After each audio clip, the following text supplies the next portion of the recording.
सभी को जय हिंद दोस्तों। आप सभी का हार्दिक स्वागत है इंडिया स्ट्रॉन्ग रिएक्शंस पे। आशा करता हूँ कि आप सभी लोग बहुत अच्छे होंगे। तो आज हम आपके लिए एक इंटरेस्टिंग और एक बहुत ही नॉलेजेबल वीडियो लेकर आए, जिसमें आप देखेंगे इंडिया पाकिस्तान की एक जबरदस्त डिबेट, जहाँ पे आप देखेंगे भारत की तरफ से होंगे डॉक्टर अभिषेक मिश्रा और पाकिस्तान की तरफ से होंगे जियो पॉलिटिकल एक्सपर्ट और मशहूर पत्रकार शकील चौधरी साहब, और उनको होस्ट करेंगे रिबाह इमरान। तो ये वीडियो काफी इंटरेस्टिंग होगी और ये वीडियो का सेकंड पार्ट है। फर्स्ट पार्ट ऑलरेडी हम अपने चैनल पर डाल चुके हैं, जिससे आप लोगों ने बहुत ज्यादा प्यार दिया था थ्रू मैसेजेस और कमेंट्स। तो इसे भी अंत तक देखें और चैनल पे नए हैं तो चैनल को सब्सक्राइब कर दें, ताकि हम आपके लिए इंपॉर्टेंट लेटेस्ट और इंटरेस्टिंग वीडियोस लाते रहें। तो चलिए पहले ये वीडियो देखते हैं और अंत में इसके बारे में बात करेंगे। जय हिंद, जय भारत।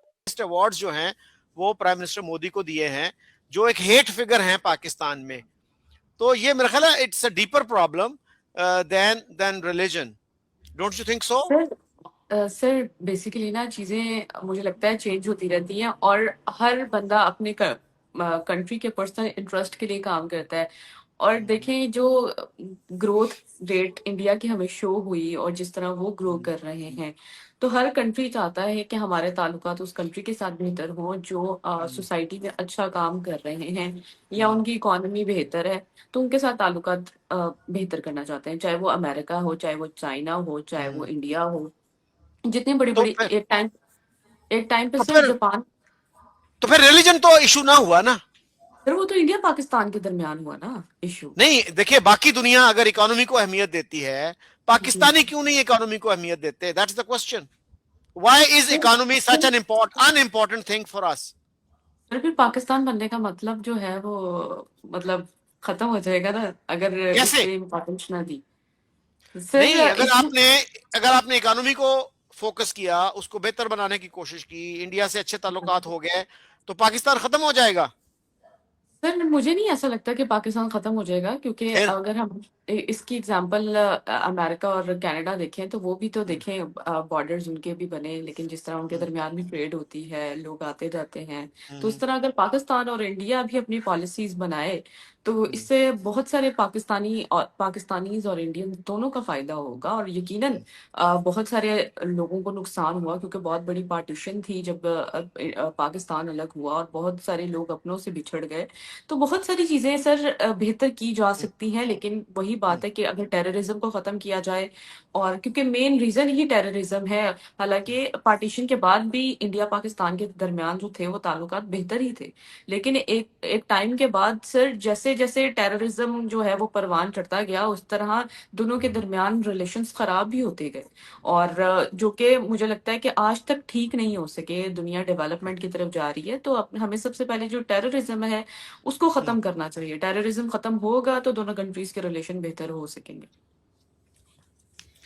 सर अगर मैं देखूं तो रिबाहा की एक बात से तो मैं बड़ा वो कहता हूँ, वो समर्थन करता हूँ, बिकॉज कि आपका क्वेश्चन बड़ा इंटरेस्टिंग है। वो ये आप पूछ रहे हैं कि भाई रिलीजन अगर एक यूनिफॉर्म क्लैश का कारण है तो भारत का सऊदिया से क्यों नहीं हो रहा है या और लोगों से क्यों नहीं हो रहा है। मैं कहता हूँ ये बात पूरी तरह सच नहीं है। जैसे तुर्की को आप देखें तो तुर्की ने इस पूरे के पूरे कॉन्फ्लिक्ट में पाकिस्तान का साथ दिया on the basis of religion, because तुर्की से भारत का तो कोई लेना देना नहीं था।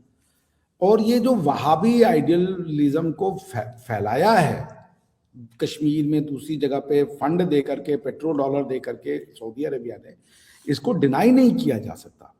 अगर आप प्रधानमंत्री मोदी जी को सिर्फ एक कोई अवार्ड दे रहे हैं, लेकिन उसके साथ साथ आपकी जो है इस तरीके की कट्टर गतिविधियों को आप फैला रहे हो पैसा दे करके, बिकॉज ऐसा तो है नहीं कि अभी कोई इंडियन था वो गया हुआ था किसी सीरिया या किसी कंट्री में, वहां पे वो गया, वो तुरंत तुम कन्वर्ट कर लो, तुम कन्वर्ट कर लो, तुम कन्वर्ट कर।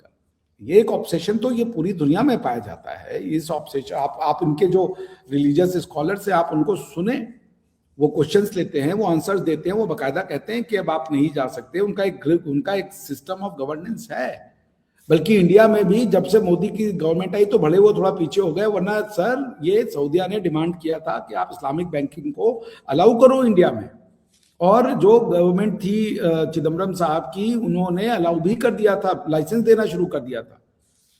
तो मेरा ये है कि पॉलिटिकल डिस्पेंसेशन के साथ वो पॉलिटिकल रिलेशनशिप भले अच्छा बना रहे हैं, मगर ये जो एक इस्लामिक प्रोजेक्ट है क्या सऊदिया ने और यूएई ने उसको बैक करना छोड़ दिया, मैं इसको नहीं मानता। आप देख ले सूडान में, सूडान की जो पूरी समस्या है कि एक यूएई का बिजनेसमैन सूडान पहुंचता है, उसके बाद वहां पे वो रिलीजियस उन चीजों को फैलाता है और उसके बाद धीरे धीरे सूडान में 2 हिस्से हो जाते हैं, सूडान टूट जाता है और वहां पे एक अरेबिक कंट्री की स्थापना हो जाती है। तो जब तक ये कॉल नहीं दिया जाएगा, भारत को अगर सरवाइव करना है तो भारत को कॉन्स्टिट्यूशन को यूज करना पड़ेगा अपनी चीजों को सेफ गार्ड करने के लिए, वरना तो आपको ये कहना पड़ेगा कि ये जो फ्रीडम ऑफ रिलीजन है ये सिर्फ स्पिरिचुअल दिया जा सकता है, रिलीजन के नाम पे पॉलिटिकल पावर को नहीं हम एक्सेस करेंगे या नहीं हम ग्रांट करेंगे। रिलीजन के नाम पे लॉ की डिमांड करने वाले लोगों को रिलीजन माना ही नहीं जाएगा। तो जब तक आप ये नहीं करोगे, भारत में सर, आप भारत की एक बहुत बड़ी परसेंटेज ऑफ जनता है जो भारत को भारत की नजर से देखती नहीं है। वो कहती है हमें शरिया लॉ चाहिए, और शरिया लॉ में तो गजवा हिंद पार्ट है, वो तो उसका कन्विक्शन का कारण हो जाता है। तो मैं ये नहीं समझता कि सिर्फ अवार्ड दे देने से मोदी जी को जो अरेबिक कंट्रीज है उनका जो एक लार्जर प्रोजेक्ट है, कौन नहीं चाहेगा कि हमारा रहीम यार खान में एक बंगला हो, उस बंगले में आकर के हम बिना किसी अकाउंटेबिलिटी के आकर के शिकार करें और लोग हमारे पैरों में बिछे रहें, और उसके बाद आपके प्राइम मिनिस्टर आकर के हमारे दरबार में हाजिरी लगाएं, रादर देन कि मैं प्राइम मिनिस्टर, मैं तो भाई उम्मीद नहीं कर सकता कि कोई हेड ऑफ द स्टेट आया, मोदी जी जा रहे हैं उसके बंगलों में, उसके महल में मिलने।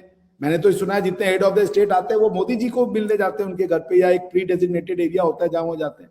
आपने मुझे बताया कि उनका रहीम यार खान में बंगला है, उस बंगले में शहबाज शरीफ पहुंच गए। तो बंगला नहीं, महल, पैलेस है उनका। महल ही कह लें सर, चलें पैलेस कह लें, मगर क्या हेड ऑफ द स्टेट के पैलेस में वो जा रहे हैं आपके प्रधानमंत्री? ये सॉवरेनिटी है ये तो। और ये क्या ये सऊदी अरेबिया या अरबिक जो है एक सुपीरियोरिटी कॉम्प्लेक्स जो है या सुपीरियोरिटी है, वो ये छोड़ना चाहेंगे? क्या वो ये नहीं चाहेंगे कि भारत में ऐसे भी इलाके हों? भाई वो अरबियों को आपको नहीं, मेरा दोस्त था सीरियन सर, उसने मुझसे क्वेश्चन पूछा था अरबिक कितनी कंट्री है बताओ। वो आपके लिए दुनिया को तो रिलीजन के नाम पे कह रहे हैं, मगर उनको नशा, मैं कहीं जाता हूं विदेश में और कोई संस्कृत पढ़ रहा है या सीख रहा है तो मुझे खुशी होती है। तो क्या अगर मैं अरबिक हूं और मुझे ये खुशी नहीं होगी? चाहे किसी भी नाम पे कोई अरबी किताब पढ़ रहा है तो मुझे तो देख के बहुत खुशी होगी। तो मैं तो ये मानता हूं कि अब दिक्कत ये है कि जी सर आप कुछ बोलना चाह रहे हैं। अच्छा, उसमें डॉक्टर साहब बात यह है कि तुर्की जो है अगर मुसलमान और इस्लाम की इतनी केयर करता है। जी जी जी आप बोले सर। हाँ, जी, अगर तुर्की जो है मुसलमानों की और इस्लाम की इतनी केयर करता है तो why don't they treat their own Kurds properly? उनके साथ अच्छा सलूक क्यों नहीं है उनका? वहां पे क्यों एक सेपरेटिस्ट मूवमेंट थी? और फिर तुर्की ने इसराइल को Turkey was the first Islamic country और Muslim country to recognise the state of Israel, और ये 1949 में उन्होंने किया था।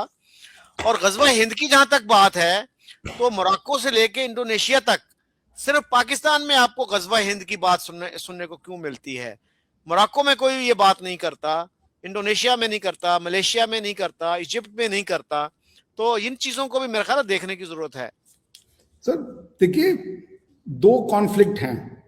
ये जो दारुल इस्लाम और दारुल हरब का जो कॉन्सेप्ट है ना, कि जहां इस्लाम हो गया वहां पीस हो गया, ये कतई फैक्चुअली जिसे कह लीजिए गलत कॉन्सेप्ट है। क्योंकि अगर जो आप जिन कंट्रीज का आपने नाम लिया, क्या नाम है, इंडोनेशिया और ये कंट्रियां जो कि अपने आप को पीसफुल मानती है, उनको तो मैं मुसलमान मानने से ही इनकार करता हूँ। उसका रीजन ये है कि उनके लोगों से पूछिए आपका हीरो कौन है, तो उसमें से कोई भी प्रॉफिट मोहम्मद का नाम नहीं लेते। लेकिन अगर आप मुसलमान हो तो आपके लिए तो वो तो कुव्वतुल हसना या कुछ ऐसा वर्ड है जो बोलते हैं अरबिक में कि भाई उनसे बड़ा कोई है ही नहीं आपके लिए। जो कोको विडोडो से पूछा गया था कि आपका जो है, मैं अभी आपको वो यूट्यूब पे वीडियो चला दूंगा, उनके इंडोनेशियन ने पूछा who is your super hero. तो क्या एक मुसलमान के लिए प्रॉफिट के अलावा कोई सुपर हीरो हो सकता है? संभव ही नहीं है कि हो सकता है। क्या एक मुसलमान भारत का या पाकिस्तान का बोले कि मेरा सुपर हीरो भगवान श्री कृष्ण है, वो ये बोल सकता है? नहीं बोल सकता वो। लेकिन जो कोको विडोडो कहता है कि मेरा सुपर हीरो भगवान श्री कृष्ण है। उसके बाद जो ये अभी वाले ये जो है प्राबुअन करके जो अभी उनके राष्ट्रपति हैं, उनसे पूछा गया, वो कह रहे संस्कृत मेरी लैंग्वेज है। वो कह रहे हैं कि हमारे जो हीरोज हैं वो तो भगवान राम है। तो वो अगर आप उनको जो इस्लामिक कहेंगे, दारुल इस्लाम तो मैं नहीं कहूंगा, दारुल इस्लाम में सिर्फ अरबी चलेगा। वो तो अभी भी इंडोनेशिया की लैंग्वेज जो है रोमन स्क्रिप्ट लिखते हैं, वो नहीं लिखते वो अरबी में। तो आप ये बताइए, जिन कंट्रीज में वो उनका रिलीजन इस्लाम है मगर वो कल्चरली आज भी हिंदू हैं, आप उनके यहाँ पे जाइए, जितना इंडियन फिल्में और इंडियन साड़ी, और मेरे एक मुसलमान दोस्त थे बकायदा इतना बड़ा वो अबाया पहनती तो कहती थी मेरी ड्रीम है भारत आकर के साड़ी पहनना और ये पहनना। तो पॉइंट ये कि वो कल्चरली अभी तक अपने आप को मुसलमान नहीं बना पाए। मैं ये फिर कह रहा हूं कि आपका ये जो आर्ग्यूमेंट है कि कुर्द भी मुसलमान है और तुर्क भी मुसलमान है, वहां पे लड़ाई हो रही है दो मुसलमानों के बीच में आपस में टेरिटरी को लेकर के। वो लड़ाई तो आपको सीरिया और यमन में दिख रही है, वो सऊदी अरेबिया और यमन में दिख रही है, वो आपको कतर और सऊदी अरेबिया में दिख रही है। लड़ाइयां तो हर जगह हो रही हैं, मगर दो तरह की लड़ाई है, इस्लाम वर्सेस नॉन इस्लाम और इस्लाम वर्सेस इस्लाम। जैसे ईरान और सऊदीया में लड़ाई नहीं हो रही है, दोनों ही दारुल इस्लाम है, लेकिन उसके बाद भी लड़ाई हो रही है। तो ये कह देना कि दारुल इस्लाम आने से पीस हो जाएगा, ये तो फैक्चुअली इनकरेक्ट बात हो गई, क्योंकि आ ही नहीं रहा है। और जिसका लेटेस्ट एग्जांपल है यूएई के ऊपर सऊदी अरेबिया का हमला कर देना, जिसका लेटेस्ट एग्जांपल है कि आपने यमन के ऊपर अटैक कर दिया, यमन की सऊदियों से लड़ाई हो जाना, सीरिया की भाई अब इस्लाम के कितने सेक्ट है वो मैं नहीं जानता, लेकिन आप किसी भी तरीके से जो सीरिया के अलबशत से वो मुसलमान ही थे ना, अलवाइट थे, अलवाइट भी एक काइंड ऑफ अ सेक्ट ही तो है इस्लाम का ना। तो पॉइंट ये है कि ये जो तुर्की इस्लाम आज की डेट में दो है ना, तुर्कों का इस्लाम है और अरबों का इस्लाम है, और आपके लिए तुर्क प्लस अरब का इस्लाम है। जैसे मोहम्मद बिन सलमान साहब का तो स्टेटमेंट है टीवी पे कि 200 साल बाद लिखी गई हदीस को मैं तो मानता ही नहीं हूं। मोहम्मद बिन सलमान साहब का स्टेटमेंट है कि हदीस नीड्स टू बी रिव्यूड। उसका कारण यह है कि हदीसों का प्राइमरी सोर्स तो तुर्क है ना, जो सबसे बड़ी आपकी हदीस की किताब है उसका क्या नाम है, बुखारी तो अरबी नहीं था। दोस्तों आशा करता हूँ कि वीडियो को आपने अंत तक देखा होगा और हमेशा की तरह डॉक्टर अभिषेक मिश्रा और शकील चौधरी साहब का ये पूरा डिस्कशन और इनकी जबरदस्त डिबेट जो कि एकदम निष्पक्ष और बेबाक थी, ये आपको काफी पसंद आई होगी और इस वीडियो में आपको बहुत कुछ जानने को मिला होगा। तो वीडियो अगर आपको अच्छी लगी है इसे लाइक और शेयर जरूर करें और अपने विचार हमें कमेंट सेक्शन में लिखकर जरूर बताएं। और एक बार फिर चैनल पे नहीं है तो चैनल को सब्सक्राइब कर दे। तो चलिए फिर मिलेंगे ऐसी किसी इंटरेस्टिंग लेटेस्ट और दमदार डिबेट में, तब तक अपना ध्यान रखिए। जय हिंद, जय भारत।